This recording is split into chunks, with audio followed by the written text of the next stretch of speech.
பிரபல சீரியல் நடிகையான சிறகடிக்க ஆசை ராஜேஸ்வரி தற்கொலை செஞ்சு இறந்திருக்காங்க.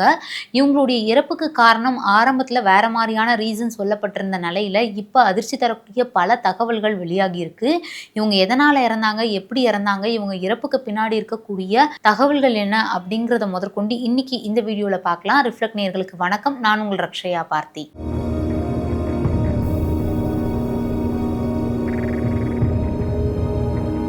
விஜய் டிவில பிரபலமான ஒரு சீரியல் தான் சிறகடிக்க ஆசை.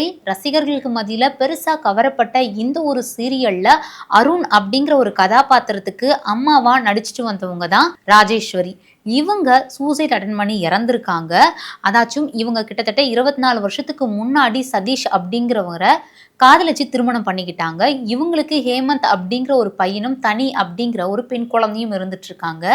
இந்த ஒரு நிலையில குடும்பத்துல சில பிரச்சனைகள் தொடர்ந்து சமீப காலமாவே நடந்துட்டு வந்துட்டு இருந்திருக்கு. குறிப்பா அவங்களுடைய ஹஸ்பண்ட் கூட நிறைய பிரச்சனைகள் வந்துட்டு இருந்திருக்கு. இந்த ஒரு நிலையில இப்படிப்பட்ட ஒரு விபரீத முடிவை எடுத்திருக்காங்க. பிராட்வேல இருக்கக்கூடிய அவங்களுடைய வீட்டில் கணவரோடையும் குழந்தைகளோடையும் குடும்பமாக தான் வாழ்ந்துட்டு வந்துட்டு இருந்திருக்காங்க. நான் முன்னாடியே சொன்ன மாதிரி குடும்பத்தில் சில பிரச்சனைகள் ஏற்பட்டு இருந்திருக்கு. கரெக்டாக 8ஆம் தேதி அவங்க ஹஸ்பண்டோட திருப்பி சண்டை வந்திருக்கு. இந்த ஒரு சண்டையினால அவங்க ஹஸ்பண்ட் கிட்ட இருந்து கோச்சிக்கிட்டு அதாச்சும் அவங்க அம்மா வீட்டுக்கு வந்திருக்காங்க. வந்ததுலேருந்து தொடர்ந்து ஒரு 2 நாளாகவே பயங்கர டிப்ரெஷனில் இருந்ததா சொல்லப்பட்டுட்டு இருக்கு. ஸோ இந்த ஒரு நிலையில் அவங்க அம்மாவுடைய பிபி மாத்திரைகளை எடுத்து சாப்பிட்ருக்காங்க. சாப்பிட்டு அங்கேயே வீட்லேயே மயக்கம் அடைஞ்சு விழுந்துட்டும் இருக்காங்க. ஸோ இதை கொஞ்ச நேரம் கழித்து அவங்களுடைய ரிலேட்டிவ் அக்கம் பக்கத்தில் இருக்கிறவங்க எல்லாரும் பார்த்து அவங்கள கிண்டியில் இருக்கக்கூடிய கவர்மெண்ட் ஹாஸ்பிட்டலில் அட்மிட் பண்ணியிருக்காங்க. அங்கேருந்து கேஎம்சி ஹாஸ்பிட்டல்லையும் அட்மிட் பண்ணியிருக்காங்க. ஸோ இதை தொடர்ந்து அவங்களுக்கு தீவிரமான ஒரு சிகிச்சையும் நடந்துட்டு இருந்த நிலையில் இன்னைக்கு காலையில் எந்த ஒரு பலனும் அளிக்காமல் அவங்க இறந்து போயிருக்காங்க. இவங்களுடைய இறப்பு சீரியல் ஆக்ட்ரஸாக இருக்கட்டும், அதாச்சும் சின்ன திரையில் இருக்கக்கூடிய பல பேருக்குமே ஒரு மிகப்பெரிய இழப்பாக பார்க்கப்படுது. ராஜேஸ்வரி இறப்பை தொடர்ந்து போலீசார் வழக்கு பதிவு செஞ்சு இவங்களுடைய இறப்புல வேற ஏதாச்சும் காரணங்கள் இருக்கா அப்படிங்கிற வகையில விசாரிச்சுட்டும் வந்துட்டு இருக்காங்க. பொதுவாகவே இந்த சீரியல் ஆக்ட்ரஸோடைய இறப்பு அப்படிங்கிறது இப்போ பொதுவாயிட்டு வந்துட்டு இருக்கு. குறிப்பா குடும்பத்துல சண்டை போட்டு தற்கொலை செஞ்சுக்கக்கூடிய ஒரு விஷயம் இப்போ அதிகமாகவே நடந்துட்டு வந்துட்டு இருக்கு அப்படின்னே சொல்லலாம். குறிப்பா இந்த சீரியல் ஆக்ட்ரஸோடைய இறப்பு அதாச்சும் தற்கொலை செஞ்சு இறந்துட்டாங்க அப்படின்னாலே நம்ம மைண்ட் செட்டுக்கு முதல்ல வர்றது விஜய் சித்ரா தான். இவங்களுடைய இறப்பு ஒரு மிகப்பெரிய வழியை பல பேருக்குமே கொடுத்துட்டு போயிட்டு இருந்தது. அந்த அளவுக்கு ஆக்டிவாக சோஷியல் மீடியாவில் இருக்கிறவங்க பல ஷோஸ்லையுமே விஜய் டிவியில் கலந்துக்கிட்டு நிறைய பேர் பயங்கரமாக என்டர்டெயின்மெண்ட்லாம் பண்ணிட்டு இருந்தாங்க. இவங்களுடைய இறப்புக்குமே ராஜேஸ்வரி அவங்களுடைய குடும்பத்தில் சில பிரச்சனைகள் எப்படி சூசைட் அட்டன் பண்ணி இறந்தாங்களோ அதே மாதிரி தான் சிமிலராக இவங்களும் இறந்து போயிருந்தாங்க. குறிப்பாக அவங்களுடைய கணவரான ஹேமந்தோட சில சண்டைகள் அவங்க பிரபல ஹோட்டல் அதாச்சும் பூந்தமல்லியில் இருக்கக்கூடிய ஒரு ஹோட்டலில் சூசைட் அட்டன் பண்ணி இறந்து போனாங்க. இவங்களுடைய இறப்பு குறித்து நிறைய பேச்சுகள் தொடர்ந்து பேசப்பட்டு இருந்தது. குறிப்பா ஹேமந்த் அதாச்சும் சித்ரா அவங்களுடைய ஹஸ்பண்ட் இருக்கார் இல்லையா ஹேமந்த், அவங்க அதிகப்படியான சந்தேகம் சித்ரா மேல வைக்கப்படுதா சொல்லப்பட்டு இருக்கு. அதுக்கான காரணங்கள் பல விஷயங்கள் இருந்துட்டு இருந்தது.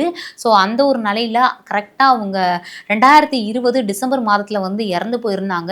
இவங்களுடைய இறப்பை பல பேர் மனசுல ஒரு மிகப்பெரிய துயரமா அமைஞ்சிருக்கக்கூடிய இந்த ஒரு நிலையில அகெயின் அதே விஜய் டிவியில சிறகடிக்க ஆசை சீரியல்ல வரக்கூடிய ராஜேஸ்வரி அவங்களுடைய இறப்பும் ஒரு மிகப்பெரிய பாதிப்பை சீரியல் ஆக்ட்ரஸ்க்கு மத்தியில கொடுத்துருக்கு. ராஜேஸ்வரியை எடுத்துக்கிட்டோம்னா அவங்களுமே சோஷியல் மீடியா பக்கத்தில் பயங்கர ஆக்டிவாக இருக்கக்கூடியவங்க.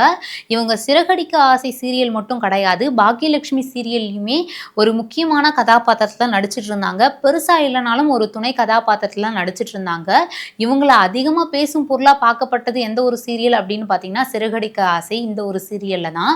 தொடர்ந்து இவங்க நடிச்சிருந்தாங்கன்னா பெரிய பெரிய கதாபாத்திரங்கள் இவங்களுக்கு கிடைச்சிருக்கிறதுக்கான வாய்ப்புகள் இருக்குது அப்படிங்கிற மாதிரி சீரியல் வட்டாரங்களில் சொல்லப்பட்டு இருக்கு. ஸோ இவங்களுடைய இறப்பு அப்படிங்கிறது ஒரு மிகப்பெரிய இழப்பாக தான் சீரியல் வட்டாரங்களில் பார்க்கப்படுது. அது மட்டும் கிடையாது, சிறகடிக்க ஆசை இந்த ஒரு சீரியலில் முக்கியமான கதாபாத்திரத்தில் நடிச்சிட்டு இருக்கக்கூடிய விஜய் அவர்களுமே இவங்களுடைய இறப்பை குறித்து நிறைய விஷயங்களை வெளியிட்டிருக்காரு.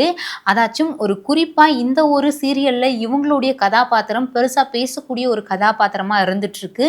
இதை தொடர்ந்து அவங்களுக்கு அடுத்தடுத்து நிறைய பட வாய்ப்புகள் கிடைக்கும். அவங்களுடைய ஆக்டிங் இந்த ஒரு இண்டஸ்ட்ரியில இவங்க பெரிய ஒரு இடத்துக்கு போவாங்க வந்துருவாங்க அப்படிங்கிற மாதிரி எதிர்பார்க்கப்பட்டிருந்த நிலையில இவங்களுடைய இறப்பு ஒரு மிகப்பெரிய கவலை அளிக்கக்கூடிய ஒரு விஷயமா மாறி இருக்கு. இவங்க ஹாஸ்பிட்டல்ல அட்மிட் ஆகியிருந்தப்போ கூட எப்படியாச்சும் பொழைச்சு வந்துருவாங்க அப்படிங்கிற மாதிரி தான் நினைச்சிட்டு இருந்தோம்.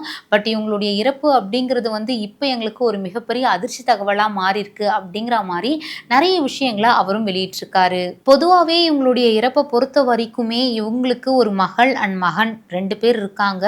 இவங்களெல்லாம் விட்டுட்டு கணவருக்குள்ளார ஏற்பட்ட இந்த ஒரு சண்டையினால இவங்க உயிர் பிரிஞ்சிருக்கிற ஒரு விஷயத்தை நினைச்சு சீரியல் ஆக்ட்ரஸ் பல பேருமே நிறைய கவலையான விஷயங்களை ஷேர் பண்ணிட்டு வந்துட்டு இருக்காங்க.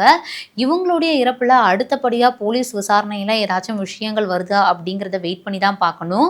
அது மட்டும் கிடையாது, சீரியல் ஆக்ட்ரஸா இருக்கட்டும், பல பேரா இருக்கட்டும், பொதுவாகவே பொதுமக்களுக்கு மத்தியில சூசைட் அப்படிங்கிற ஒரு விஷயம் பரவலா நிறைய இடங்கள்ல நடந்துட்டு வந்துட்டு இருக்கு. குறிப்பா இவங்க 2 நாளா பயங்கர டிப்ரெஷன்ல இருந்ததா சொல்லப்பட்டுட்டு இருக்கு. ஸோ இந்த ஒரு நிலையில் இவங்க கரெக்டான ஒரு கவுன்சிலிங் போயிருந்தாங்க அப்படின்னாலே இவங்களுடைய இறப்புல இருந்து இவங்க வெளியே வந்திருக்கலாம்.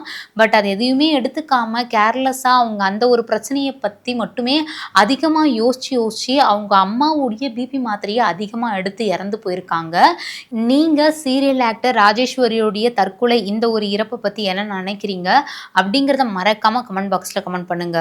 தீண்டாமை சுவர் இப்பெல்லாம் யார் ஜாதி பார்க்குறா, எங்க ஜாதி பார்க்குறா கேள்வி இருக்கு இல்லையா? பேசுகிறவங்க பேசிகிட்டு இருக்கட்டும். இப்போ என்ன விஷயம் அப்படின்னு பார்த்தீங்கன்னா, நான் 2025 நவம்பர் 19 எங்கே இருக்கேன் அப்படின்னு பார்த்தீங்கன்னா, திருவாரூர் மாவட்டத்தில் இருக்கக்கூடிய வலங்கைமான் பேரூராட்சிக்கு உட்பட்ட கோவில்பத்து இந்த ஒரு கிராமத்தில் தான் இருக்கேன். என் பின்னாடி இருக்கிறது தான் தீண்டாமை சுவர்.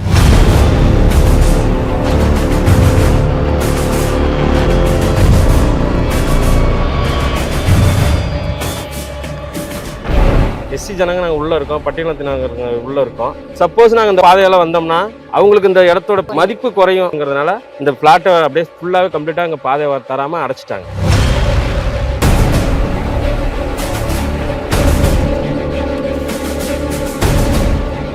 எங்களுக்கு தீண்டாமை சுவர்னு ஒன்று எழுப்பியிருக்காங்க. அந்த சுவர்னால எங்களுக்கு ரொம்ப பிரச்சனையாக இருக்குது. இல்லாட்டி நடக்க முடியல. ஸ்கூல் பிள்ளைங்களுக்கு நாங்கள் அந்த பாதையாக தான் ரொம்ப காலமாக நாங்கள் அழைச்சிட்டு போயிட்டு வந்துட்டுருக்கோம். இப்போ அந்த பாதை இருக்குது, எங்களுக்கு தெரியாதே அந்த பாதையை நைட்டாக கட்டிட்டாங்க. இல்லை வந்து இந்த காம்பவுண்டு கட்டினது பிறகு நாங்கள் போனதுக்கு என்ன சொல்கிறாரு, மாடு ஆடு வரக்கூடாது, இந்த திருவழியாக இந்த பள்ளம் பறைய இங்கே வரக்கூடாது. நாங்கள் எப்படி போகிறது இந்த பாதை வழியாக? இதை பாருங்கள், காடு கரை எல்லாம் பாம்பு பலியுமா படாத பாடு போடுறோம். நைட்டில் தூக்கம் இருக்க மாட்டேங்குது. அங்கே இடத்த கேட்கல, எங்களுக்கு போகிறதுக்கு பாதை தான் கேட்குறோம். கலெக்டர் சொல்லி இது வரைக்கும் நடவடிக்கை எடுக்கல, நாங்கள் சொல்லி யார் நடவடிக்கை எடுக்க போகிறாங்க? இப்போ இந்த பாதை தான் வந்து மக்கள் இப்போ கரண்ட்டாக பயன்படுத்திட்டு இருக்காங்க. பல பெண்மணிகளுமே இந்த ஒரு பாதையை தான் பயன்படுத்திட்டு இருக்காங்க. கிட்டத்தட்ட இடுப்பு வரைக்குமே இந்த தண்ணி வருது. இந்த மழை டைமில் எந்த அளவுக்கு தண்ணி இருக்குது, இதில் எத்தனை பேர் வந்து ட்ராவல் பண்ணுறாங்க, வந்துட்டு போயிட்டு இருக்காங்க. இதனால் ஒருத்தருக்கு பாம்பு கடிச்சிருக்கு. இது சின்ன விஷயம் கிடையாது.